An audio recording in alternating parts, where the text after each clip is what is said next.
Salut, cher auditeur. Encore aujourd'hui, on va travailler, on va travailler, on va travailler.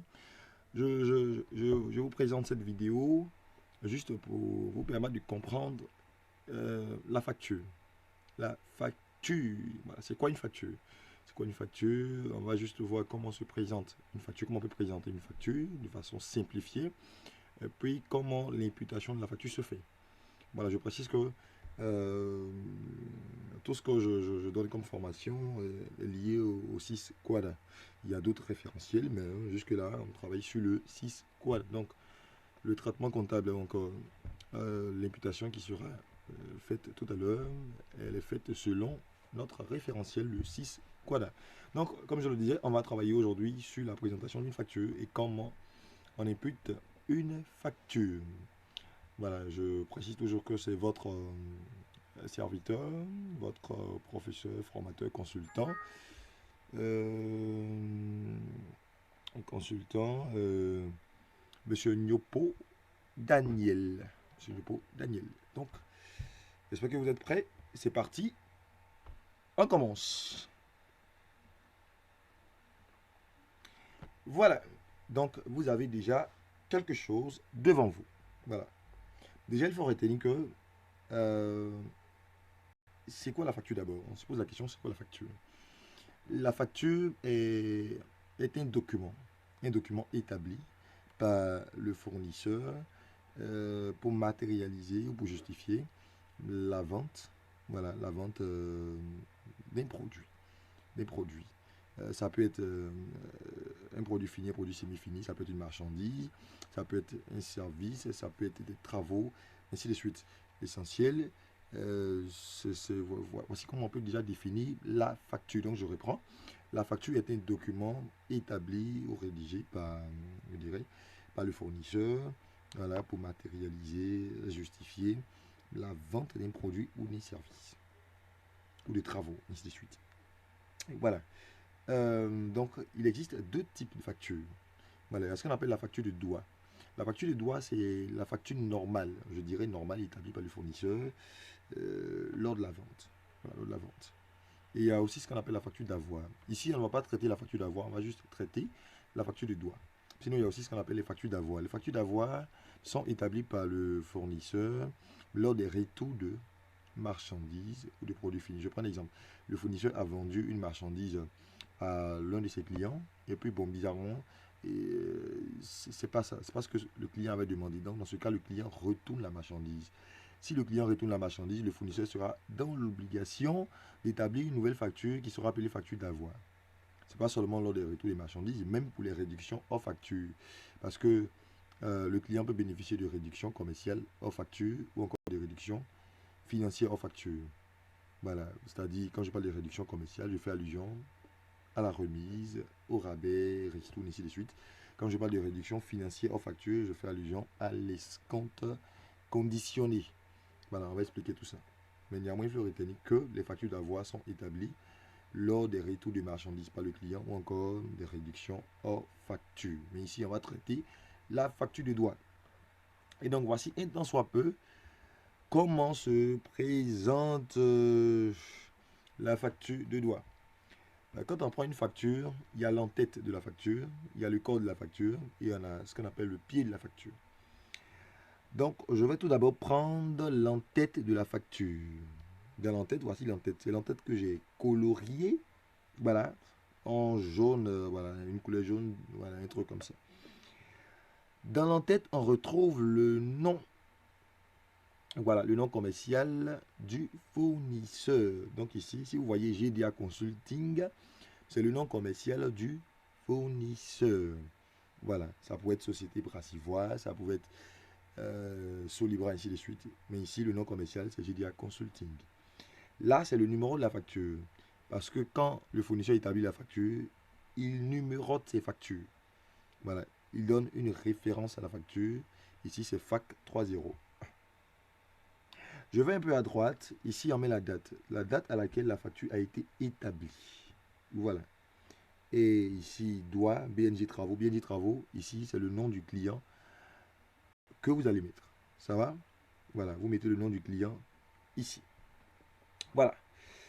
On va maintenant passer à ce qui se trouve dans le code de la facture. Vous savez, quand on vend, euh, je prends un exemple. Si le fournisseur vend, je sais pas quoi, je sais pas quoi, voilà, il y a ce qu'on appelle le montant brut de ce qui est vendu. Quand on parle de montant brut, c'est-à-dire qu'il n'y a aucune réduction là-dessus. C'est ce qu'on appelle le montant brut. Donc, quand on prend notre facture, le montant brut ici est de 10 millions. Ça va? Donc, je vois montant brut 10 millions. Bon, on n'a pas précisé c'est quoi au juste euh, qui est vendu.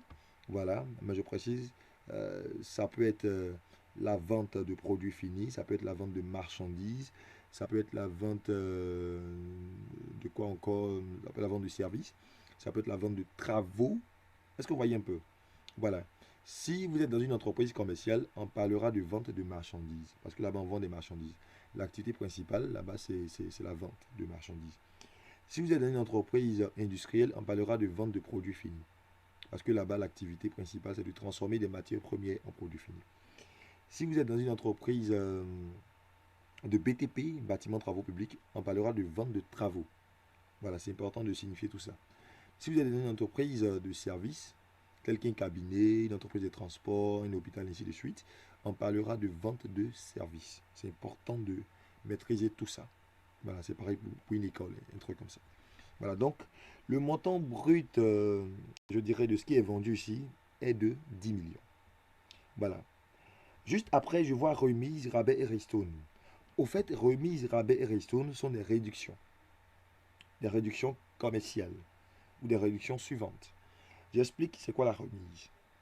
La remise, c'est une réduction commerciale accordée par le fournisseur au client. Euh, dans quel cas? Lorsque la quantité, je dirais, achetée par le client est élevée. Voilà. C'est-à-dire une grande quantité. Voilà. Quand c'est comme ça, voilà, c'est-à-dire que le gars a pris un truc de gros, une grande quantité. Dans ce cas, on peut faire une remise. On peut faire une remise.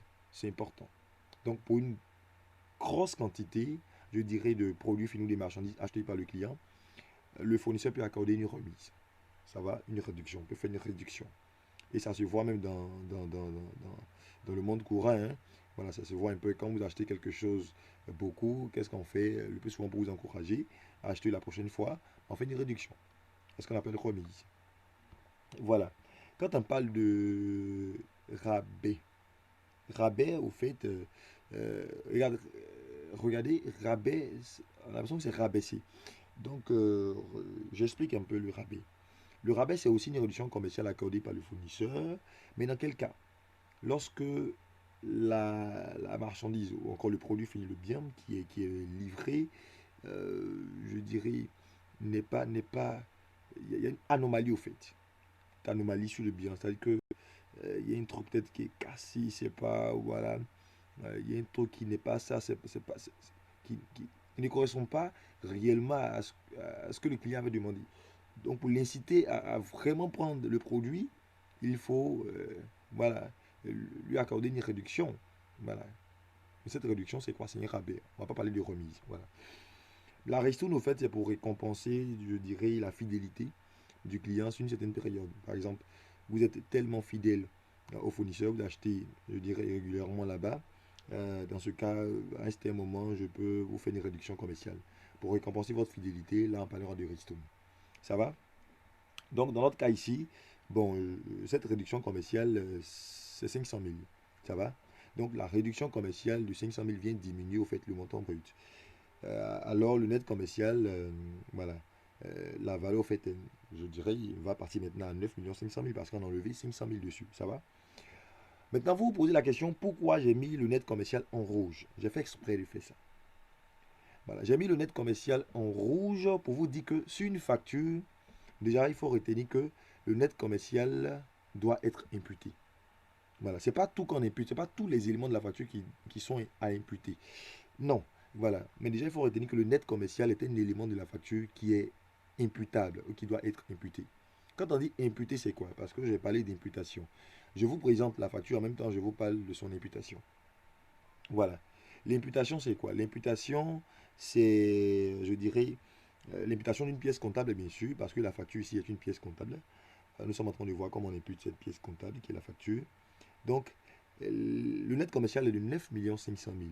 Donc, imputer le net commercial, ça veut dire quoi? Ça veut dire que à quel compte, je dirais, à quel compte il faut affecter les 9 500 000. Et puis ce compte-là, c'est au débit, on va le débiter ou le créditer. Voilà, je reprends. Quand on dit imputer, imputer, ben on se pose la question. Déjà, on retient que le net commercial doit être imputé. Ça, c'est bon. Maintenant, il doit être imputé, ça veut dire quoi? Euh, les 9 500 000, je dois affecter les 9 500 000 à quel compte? À quel compte? Voilà. Donc, si jamais je suis le comptable du fournisseur, c'est-à-dire que j'exerce chez GDA Consulting, je suis le comptable là-bas, et puis la facture a été émise, j'utiliserai quel compte pour faire l'imputation du net commercial? Je vais utiliser ici le compte 701. Et je précise que le montant, je vais le mettre au crédit du compte 701, pas 501, 701. C'est pour cela que j'ai mis C ici, vous voyez C. C pour dire crédit. Là où vous allez voir D, c'est débit. Là où vous allez voir C, c'est crédit. Donc, en tant que comptable du fournisseur, je vais utiliser le compte 701. Précisément au crédit, je vais mettre les 9 500 000. Voilà, c'est bon. Le compte 701 pour enregistrer les 9 500 000, c'est-à-dire le net commercial. Voilà. Je précise que j'ai mis 701. Pourquoi? Parce que, au fait, sinon il y a aussi le 702, hein. Il y a le 702, le 705, le 706, ainsi de suite. Ça va? Le 701, on l'utilise lorsque c'est une vente de marchandises. Voilà, une vente de marchandises. Donc, le 701 sera utilisé par une entreprise commerciale, par exemple. Sinon, on pourrait utiliser le 702. Le 702, là, c'est une vente de produits finis. Là, les entreprises industrielles telles que Solibra, Brassivoire, les comptables là-bas vont utiliser le compte 702. Il y a aussi le 700, je dirais, 5, voilà, pour les ventes de travaux. Les entreprises de BTP, là, voilà. Les comptables qui sont dans les entreprises de BTP vont utiliser le compte 705. Parce que là-bas, on vend des travaux. On réalise des travaux, donc on vend des travaux. Et puis, bon, le 706 pour les ventes de services. Voilà. Un cabinet qui vend ses services à un client, à l'un de ses clients, va utiliser le compte 706 pour enregistrer le net commercial. Ça peut aller. Voilà, mais ça, c'est lorsque nous sommes chez le fournisseur. Mais si jamais nous sommes chez le client, là-bas, le comptable ne va pas utiliser le compte 701 pour enregistrer le net commercial. Non, il va utiliser le compte 601. Je précise au débit. Voilà, donc les 9 500 000 seront affectés au compte 601 précisément de débit. Voilà, ça va pour enregistrer le net commercial. Voilà. Donc là-bas, c'est le 601. 601, pourquoi? Parce qu'on parle de achat de marchandises. Sinon, il y a d'autres choses. Il y a aussi 602, achat de matières premières. Voilà, 601, c'est dans les entreprises commerciales. On peut parler de 601. Sinon, 602, dans les entreprises industrielles. Là, on va dire 602. Parce que là-bas, on achète des matières premières qu'on va transformer en produits finis. Voilà, ainsi de suite, ainsi de suite. Ça peut aller? Ok, on descend au fur et à mesure, et puis on explique toujours. Juste après le net commercial, l'escompte peut venir aussi. Voilà, si jamais l'escompte vient juste après le net commercial. Mais ici, l'escompte, c'est quoi? J'explique. Il y a deux types d'escompte. Il y a ce qu'on appelle escompte de règlement et puis escompte conditionné. Si vous voyez escompte conditionné, l'escompte conditionné, on ne la met pas dans la facture. Mais on met l'escompte de règlement dans la facture. Je reprends. Escompte conditionné, on ne met pas ça dans la facture. Mais escompte de règlement, on met ça dans la facture. J'explique c'est quoi l'escompte de règlement. Au fait, dans le monde des affaires, le client a toujours pour habitude de payer après. C'est-à-dire que de payer à terme, de ne pas payer comptant. Voilà, de ne pas payer immédiatement. Donc pour inciter le client à payer immédiatement, à payer comptant, on peut lui faire une réduction. C'est bon? C'est ce qu'on appelle escompte de règlement. Bah, donc si vous voyez escompte de règlement, c'est ce qu'on met dans la facture. Donc escompte qui est là, c'est escompte de règlement. Sinon, escompte conditionné, on peut dire comme ça, escompte conditionné sous huitaine, sous quinzaine. Là, c'est quoi? C'est-à-dire que c'est conditionné. Si le règlement, par exemple, de la facture par le client est fait dans les 8 jours, voilà, qui suivent la vente, voilà, ou qui suivent l'établissement de la facture, ou la remise de la facture au client, dans ce cas, voilà, on va lui faire une réduction. Ah, c'est escompte conditionné. Donc souvent, vous entendez escompte conditionné sous huitaine, ça veut dire sous 8 jours. Ou escompte conditionné sous quinzaine, sous dizaine, sous 10 jours, sous 15 jours. Ça va? C'est-à-dire, ça veut dire le client bénéficie d'une réduction financière au cas où il règle la facture dans les 8 jours, dans les 10 jours, dans les 15 jours. C'est ce qu'on appelle escompte conditionné. Ça, on ne passe pas dans la facture. Mais ça fera l'objet d'une facture d'avoir si jamais la condition a été vérifiée. Si la condition elle est vérifiée. Voilà. Si le client arrive à régler dans les 8 jours, dans les 10 jours, voilà, dans ce cas, on va établir une facture d'avoir par rapport à cette réduction financière escompte conditionné. Ça va? Voilà, donc c'est juste pour expliquer ça. Donc, l'escompte, j'ai mis l'escompte aussi en rouge pour vous dire quoi? Pour vous dire que dans une facture, l'escompte doit être imputé. Donc, le fournisseur va, je dirais, affecter les 500 000 qui sont ici. Ici, il y en a comme escompte 500 000. Donc, il va affecter les 500 000 à quel compte? Au compte 673, précisément au débit. Donc, au débit de ce compte, il va mettre 500 000. Ça va? Par contre, le client va utiliser le compte 773 au crédit, bien sûr, pour enregistrer les 500 000 escomptes. Ça va? Donc, j'explique les deux en même temps pour vous dire quoi? Pour vous dire que, voilà, chez le fournisseur, chez le client, ce n'est pas la même chose. Voilà. Donc, euh, l'imputation d'une facture chez le fournisseur diffère de l'imputation d'une facture chez le client. Donc, je présente les deux. Tout ce qui est à gauche ici, c'est chez le fournisseur. Tout ce qui est à droite, c'est chez le client. J'espère que vous comprenez. Si vous ne comprenez pas, après avoir regardé la vidéo, laissez des commentaires pour qu'on puisse mieux expliquer encore. Donc, l'escompte est une réduction. Ça va donc diminuer les 9 500 000. Nous passons à 9 millions. Ça va? Je continue.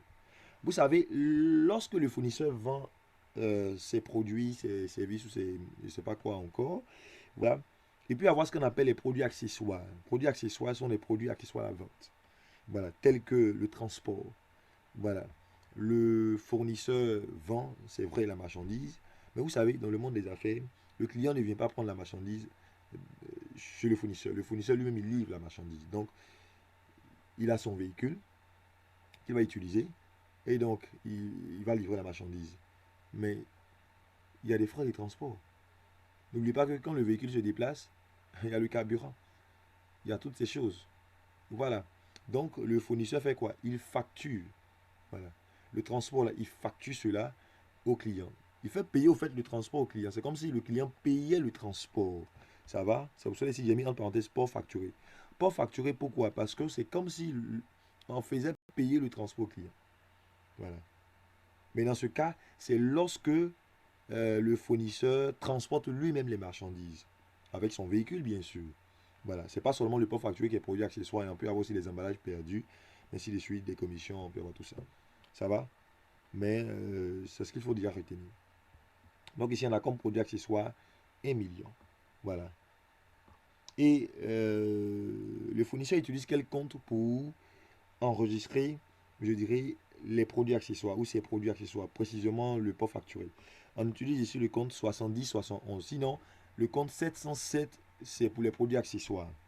Voilà, il y a 70-71, ainsi de suite, 70-72, 70-74. Voilà, voilà, il y a tout ça là. Voilà. Mais ici, j'ai mis 70-71 pour parler précisément du port. Port. Port. Voilà. Du port. Le port, c'est le transport. Voilà. Ou encore les emballages perdus. Voilà. Tout ce qu'on peut citer. Ça va?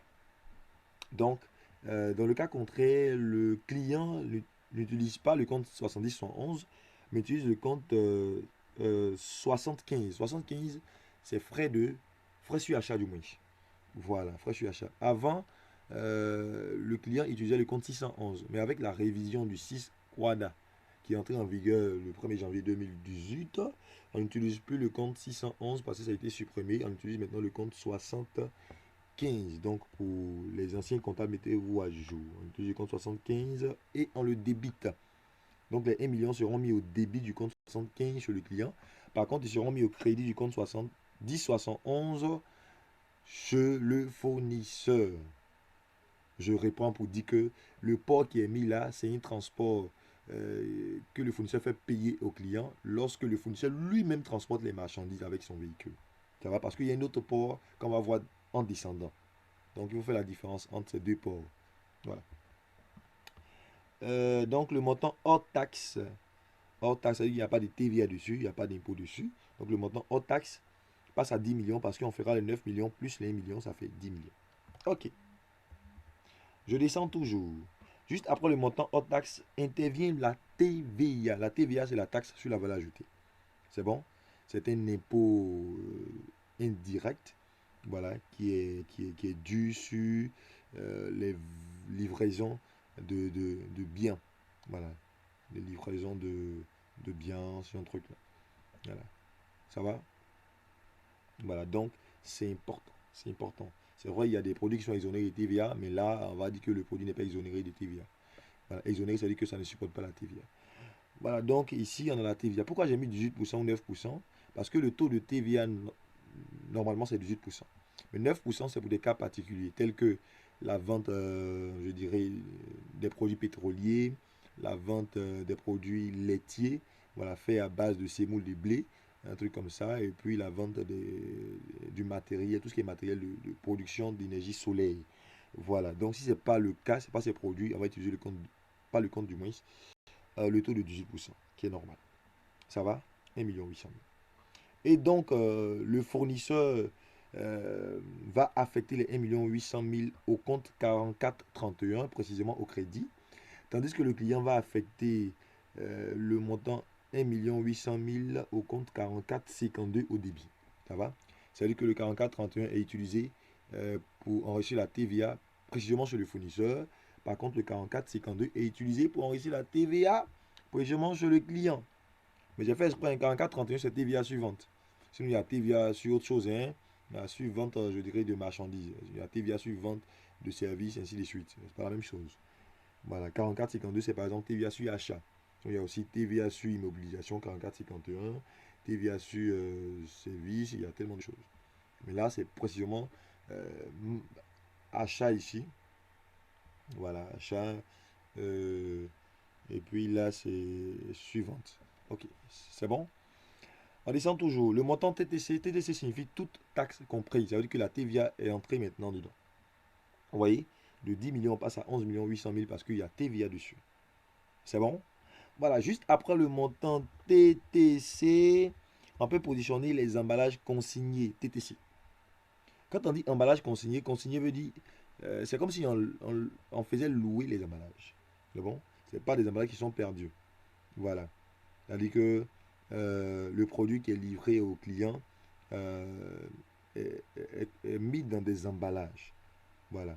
Est mis dans des emballages. Aujourd'hui, les emballages sont faits pour... lorsqu'on veut transporter, par exemple, les marchandises, je prends l'exemple. Quand Solibra livre les bouteilles comme ça, des maquis, un exemple, hein, voilà, on met dans des casiers. Les casiers sont des emballages. En fait, c'est pour faciliter le transport des marchandises et puis la conservation, un truc comme ça. Voilà, ce qu'on appelle emballage. Qui est aussi conditionnement. Conditionnement, c'est l'enveloppe première du produit. Emballage, enveloppe deuxième, je dirais. Voilà, donc voici emballage consigné. Pourquoi j'ai mis consigné TTC? TTC, les emballages sont consignés TTC non hors taxe. Donc si vous avez la consignation en hors taxe, vous devez forcément la mettre en TTC. Donc ici, c'est comme si il y a 1000 emballages à 500 francs l'unité. TTC, bien sûr. Donc, une emballage est consigné à 500 francs. Si c'est 1000, ça va faire 1000 fois 500. Ça fait 500 000 francs. C'est bon? Comme consignation d'emballage. TTC, bien sûr. La TVA est, est dedans. C'est bon? Voilà. Et donc, le fournisseur, pour enregistrer les 500 000 d'emballage consigné TTC, il va utiliser le compte 4194. Précisément, il va mettre le montant au crédit de ce compte. Par contre, le client va utiliser le compte 4094 au débit. Donc, il va mettre les 500 000 au débit du compte 4094. Ça, c'est le client. Le fournisseur, lui, c'est 4194. Donc, j'espère qu'on comprend les emballages. Peut-être qu'on va faire d'autres vidéos pour mieux expliquer les emballages. Mais là, ce sont des emballages qui ont été consignés. TTC. Voilà, qui ont été, je dirais, loués. Voilà, si on peut le dire ainsi. Voilà, ça veut dire que le client va devoir retourner. Voilà, il ne va pas conserver les emballages, mais il retourne les emballages après. C'est pour cela, souvent on parle de retour d'emballage. Voilà, retour d'emballage. C'est bon parce qu'il va retourner après. Quand il retourne, voilà, il faut solder le compte 41, 94, 40, 94. Il y a tout ça. C'est important. Ok, là, il y a des factures d'avoir établies parce que ce sont des retours. Donc, on va établir des factures d'avoir pour constater les retours d'emballage. C'est bon? On est déjà arrivé à la fin. Je termine encore avec ces éléments. On voit ici port payé, dû ou récupéré. Voilà, c'est de ça que j'ai parlé. En haut, vous avez vu port. Je remonte. Vous avez ici, regardez, port facturé ici. C'est différent du port payé, dû ou récupéré. Au fait, port payé, c'est la même chose que port dû, c'est la même chose que port récupéré. Au fait, c'est quoi? Ça, c'est lorsque le fournisseur ne livre pas lui-même la marchandise. C'est-à-dire qu'il n'a pas un véhicule de transport pour pas transporter au fait les marchandises. Dans ce cas, il fait quoi? Il sollicite une société de transport qui va transporter ses marchandises euh, jusqu'au client. Donc, la société de transport va lui facturer au fait de transport. Donc, il va payer le transport dans la main au fait de cette société. Mais en retour, il va récupérer ce transport sur son client. Comme ça, on dit port récupéré. Ou port dû, qui est dû par le client. Est-ce qu'on voit un peu? Donc, il récupère. Dans ce cas, ce port-là, vous ne le mettez pas, je dirais, avant la TVA. C'est bon? Mais ce port, vous le mettez après le montant TTC. Parce que ce port ne supporte pas la TVA, est exonéré de TVA. Donc, le mettez après le montant TTC. Ne le mettez jamais, voilà, avant le montant TTC. Non, mettez-le toujours après le montant TTC. Il n'y a pas de TVA dessus. C'est bon? Voilà, déjà, il faut comprendre ça. Donc, les 200 000, le fournisseur va toujours utiliser le compte 70-71 pour enregistrer les 200 000 de ports payés dû ou récupérés au crédit. C'est bon? Et le client, lui, va utiliser toujours le 75 comme d'habitude. Voilà, pour enregistrer ce port récupéré dû payer, voilà, je dirais, il va débiter le compte 75 pour enregistrer les 200 000. C'est bon? Voilà, donc déjà, voici ce qu'il faut retenir sur les ports payés dû ou récupérés. Voilà, ce sont aussi des frais de transport. Voilà, mais qui sont récupérés sur le client. Pourquoi? Parce que le fournisseur n'a pas transporté lui-même les marchandises. Une autre société a fait le travail à sa place. Voilà. Il y a aussi avance sur commande. Voilà, il y a des clients, par exemple, qui font des avances sur commande. Parce que avant de se faire livrer, il faut passer une commande. Il y a des clients qui passent la commande et en même temps qui font une avance. Donc ici, c'est comme si le client a passé la commande, il a fait en même temps une avance de 1 million. Donc si le fournisseur établit la facture, il doit tenir compte de cette avance sur sa facture. Il doit dire que, bon, tu m'avais déjà donné 1 million, donc j'enlève les 1 million, je réduis pour dire que, voilà, ça, tu ne vas pas payer encore les 1 million. Ça va, c'est pour cela que ça vient en moins ici. C'est bon? Voilà, donc le fournisseur va utiliser le compte 4191 pour enregistrer l'avance sur commande. Par contre, le client enregistrera l'avance sur commande au crédit du compte 4091. Le fournisseur, c'est 4191. Voilà. L'avant-dernier, tout ce que vous voyez en rouge là, je précise que ce sont des éléments à imputer hein, sur une facture. Si vous prenez une facture, une vraie facture même, pas comme celle-là, tous ces éléments, vous devez les imputer. Parce qu'après imputation, vous allez passer maintenant à l'enregistrement des opérations dans un journal. C'est important. Voilà, dans un journal. Voilà. Si vous avez un logiciel pour faire ça, vous entrez les données dans le logiciel. Ok, ici on voit maintenant retenue de garantie. C'est quoi une retenue de garantie? Parce qu'elle vient au moins ici 500 000. Voilà, la retenue de garantie, c'est quoi? C'est une certaine somme d'argent qui est conservée au fait par le client. Pour garantir au fait le produit, là. Voilà. C'est-à-dire instant delay, on peut dire délai de garantie 1 mois. Voilà, 1 mois. Donc pendant les 1 mois, le client utilise pour voir est-ce que le bien c'est bon, ça fonctionne normalement. Après les 1 mois, normalement c'est fini, la garantie est arrivée à terme. Ça va? Donc ici le fournisseur, quand c'est comme ça, il fait quoi? Il met la retenue de garantie en moins. C'est comme si les 500 000 sont conservés au fait par le client. Il n'a pas versé les 500 000, donc il va garder. Donc il garde les 500 000. Mais si jamais le délai de garantie passe et qu'il n'y a pas eu de problème, le client doit reverser les 500 000. C'est important, ça il faut le retenir. Le client doit reverser les 500 000. Donc c'est vrai, le net à payer c'est 11 millions, mais en réalité le net à payer c'est 11 millions 500 000. Mais les 500 000 sont conservés par le client. Donc si le délai de garantie passe et puis il n'y a rien, c'est bon, il va reverser les 500 000 au fournisseur.